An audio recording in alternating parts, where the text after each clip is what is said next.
What's happening, everybody? Welcome to the channel. Appreciate you tuning in. If you've never been here before, hit the subscribe button, hit the notification bell, check out the content, plenty of content up there. Everybody else, welcome back. Appreciate you as always. Let me take a sip of my little coffee before I get started on this video. My little thermos right here.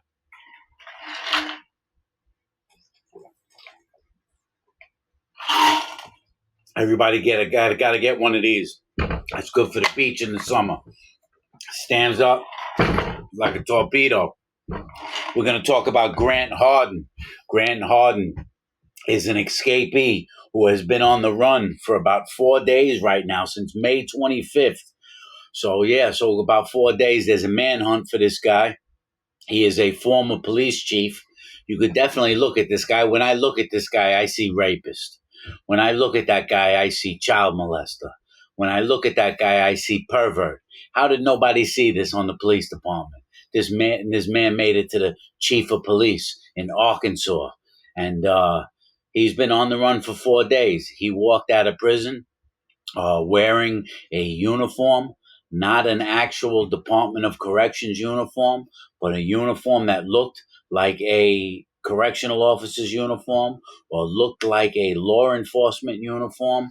How he was able to walk out of prison, I definitely do not understand, because you need to show your badge when you walk out. You need to show your identification when you walk out. It does look like he walked out of some type of loading dock.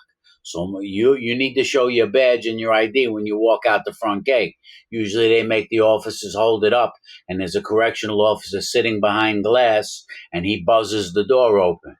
And when you come into work, it's the same thing. And when you walk out of work, it's the same thing. You hold up your wallet with your badge and your department ID in it. And then they open a door. The guy behind the glass hits an electric, hits a button, and the electric door opens, and they let people in and out once they identify him. But from this picture, it looks like he has a cart with some wood on it. So it doesn't look like he walked out the front door. It looks like he walked out some type of loading dock. Of course, there has to be some type of security by that loading dock as well, but this man is on the run. He's a big guy too. This guy, I don't think he's going to be hard to find. But let me give you a couple of outlooks on this right here. One, I say I don't think he would be hard to find is because he's 6 foot and he's 260 pounds. He's a big dude, and he has a particular look to him that stands out. You know what I mean? The pale skin, the big guy, the bald head.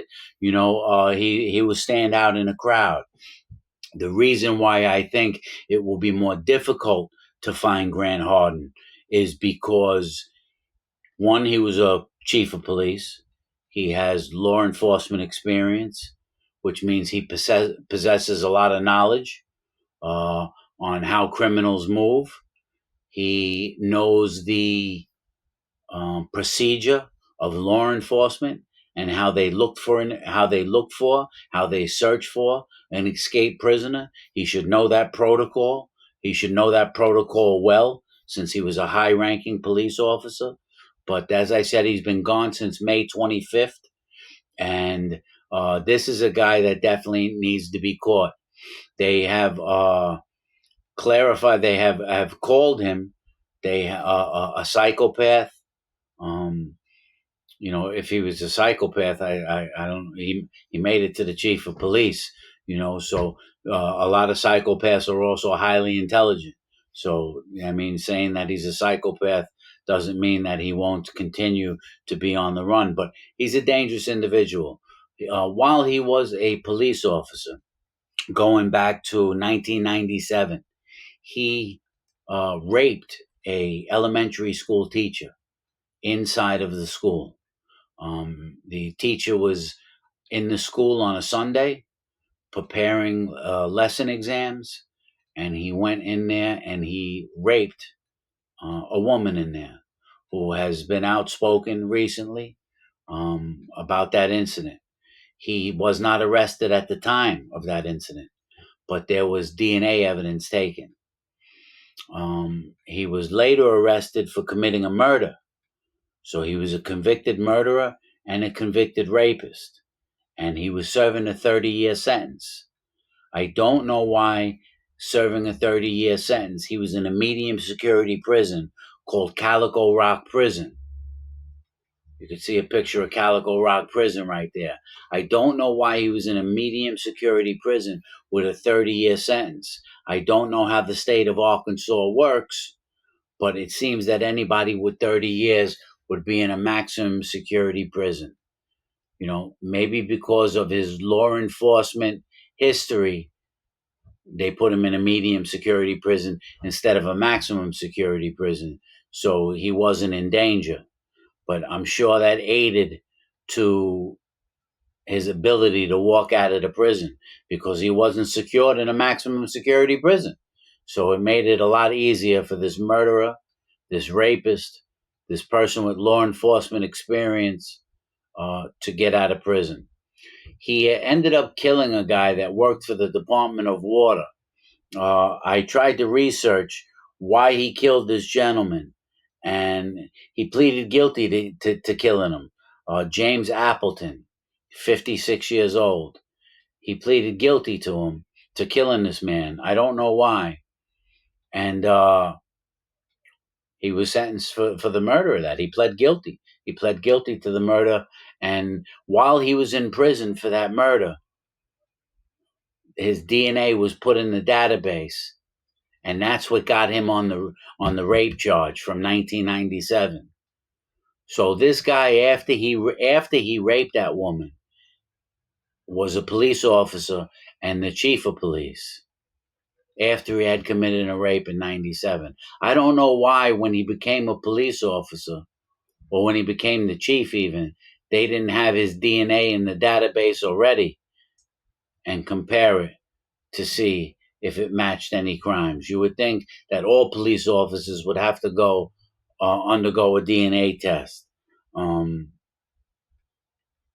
This guy is definitely a dangerous individual. They're looking for him around the community right now. But I would think that a man like this is not in the woods.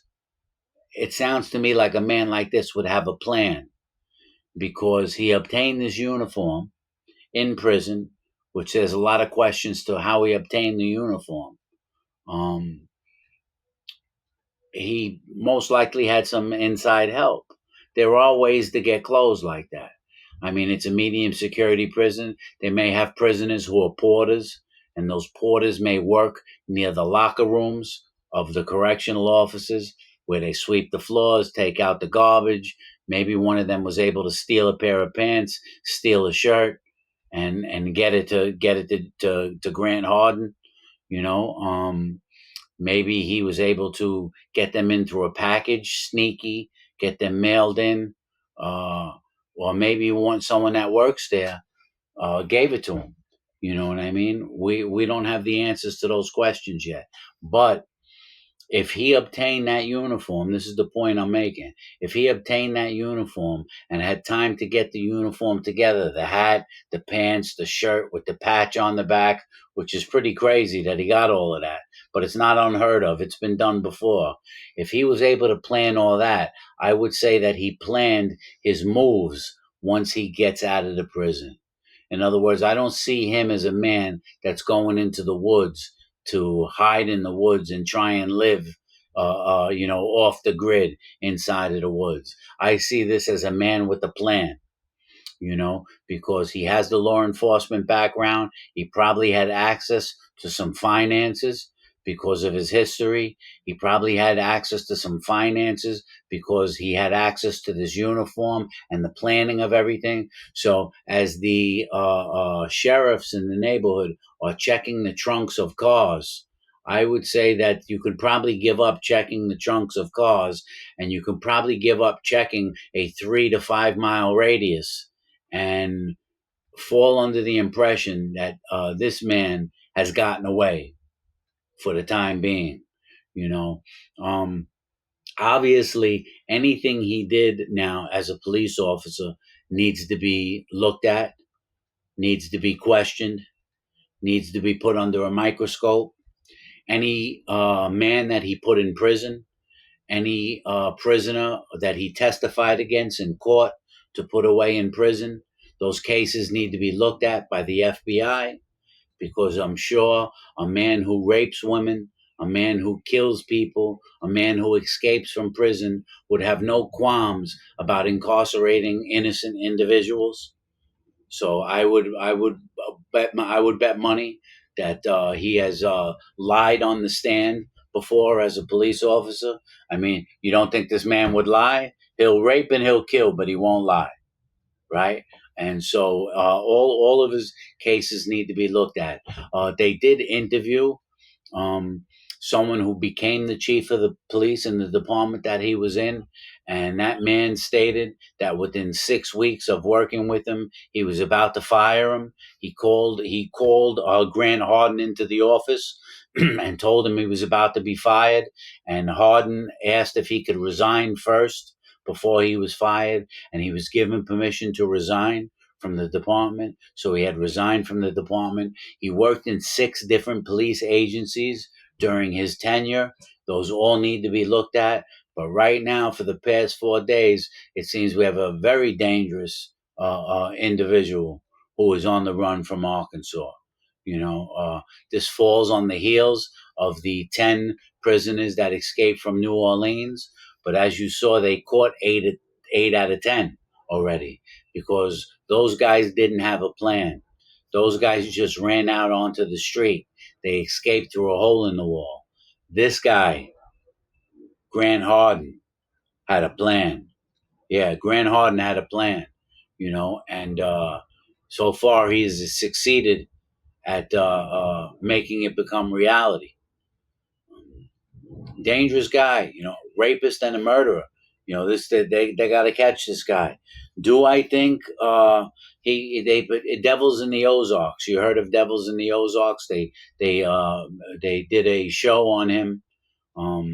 They had all types of crazy names for this guy, but they say he's a sociopath. They say he's a psychopath, and I would say there's quite a few more of those in law enforcement. I think the psychological testing for law enforcement officers needs to become much more stringent, to see who we're giving badges and guns to. Because obviously this guy was a menace to society. So I know some of you have heard about this case, and I just wanted to fill you in on what's going on. He got out Sunday, May 25th, is when he escaped. Today's the 28th, so it's been 3 days. He was 8 years into his 30-year sentence. He had a 30-year sentence. He was 8 years into it, which means if he had 22 years left, I don't understand why he was in that medium security prison with 22 years left. But they probably did that because of his law enforcement background, which is common. Like if a judge or a police officer or someone who's extremely high profile gets arrested and sentenced to a lot of time, a lot of times it's not safe to put them in the maximum security prison system unless they have a special wing to keep them protected, because they know the other prisoners would kill them. Obviously, a man like Grant Hardin couldn't be put in the general population because the other prisoners would shank him up. They would stab him up because he was a former police chief. So they probably put him in the medium security prison to protect him for that. My call on this one: he's out for 3 days. How long until they catch him? I think it might be if this guy's. I think he's pretty smart. I think he's pretty calculated. I think this guy goes for close to a month. Yeah, I think this guy moves for close to a month. He might even be out of Arkansas already. So that's it. That's just a quick update on this story. If any like breaking news comes on it, I'll keep you posted. Of course, if he gets caught, we'll all hear about it. But until then, that's really all there is to this story. This guy's a maniac. He's a rapist. He's a murderer. He's a former police chief. He's on the run. He's on the move. I'm not rooting for this guy. I want him to get caught. This guy's a danger. All right, guys, I'm out of here for now. Everybody be well, and I'll talk with you soon.